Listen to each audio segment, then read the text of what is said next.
It really felt like there were flames coming out of President Donald Trump's ears over the last few days. I know there's a cottage industry in media of declaring a single moment as Donald Trump's downfall, his comeuppance, his doom. And it's got a Lucy in the football feeling to it, right? It's like John Oliver. It's like, we got him. Did we, though? Never really quite pans out that way.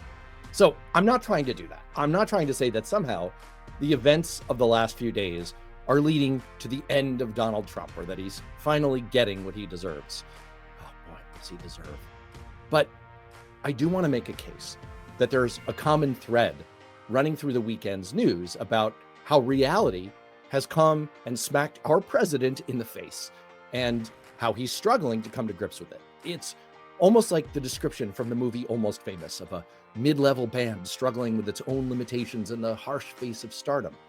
Donald Trump is certainly very mid as a thinker, and he's gotten by his whole life on bluster and hype and repetition of snarled talking points, and all of that can work in politics.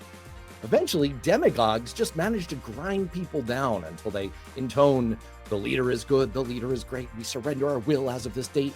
But look, in the harsh face of reality, of actually holding power and having to make real-world decisions, it all comes to a screeching halt. And what we saw over the Memorial Day weekend, again and again, was a chasm between the stuff that Donald Trump sends flying out of his mouth hole and the reality that the world doesn't work like he pretends it does. It seemed, especially on Ukraine, where he's having a "I'm shocked to discover that Vladimir Putin is evil" moment.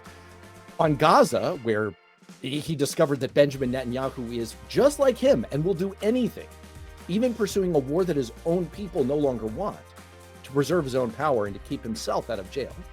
It seemed like on trade with Europe, where his threat of a new 50% tariff on the European Union lasted less than 48 hours, it was like a Buster Douglas heavyweight boxing title. On all of these, it began to seem that he was letting the mask down just a little bit, like this mingled sense of befuddlement and outrage. Maybe he was being played for a fool was beginning to come out. And by the way, that "played for a fool" thing, that's actually not my words. That's from Politico. That's their assessment. That was the biggest worry on his mind, that maybe he was getting played for a fool. And by the way, on the fourth issue, building a new nuclear deal with Iran, it seems like he's already gone through the 5 stages of grief and realizing he was wrong about Barack Obama's nuclear deal with Iran. And now he's just desperately trying to come up with some face-saving difference that he can slap on to make like he's not scrambling to get right back to Obama's deal. So, look, we can certainly talk about some other Trump weirdnesses from the last few days, like his bizarre commencement address at West Point, where he rambled about drag shows and trophy wives and a staff worried about dementia. We could talk about his pardon of former Sheriff Scott Jenkins, who was convicted by a jury of accepting $75,000 in bribes. But we're going to hold off on that. I want to talk about those 4 critical world issues and the ways that Donald Trump is trying to deal with the fact that he's just been dead wrong about them, and he's desperately hoping no one will notice.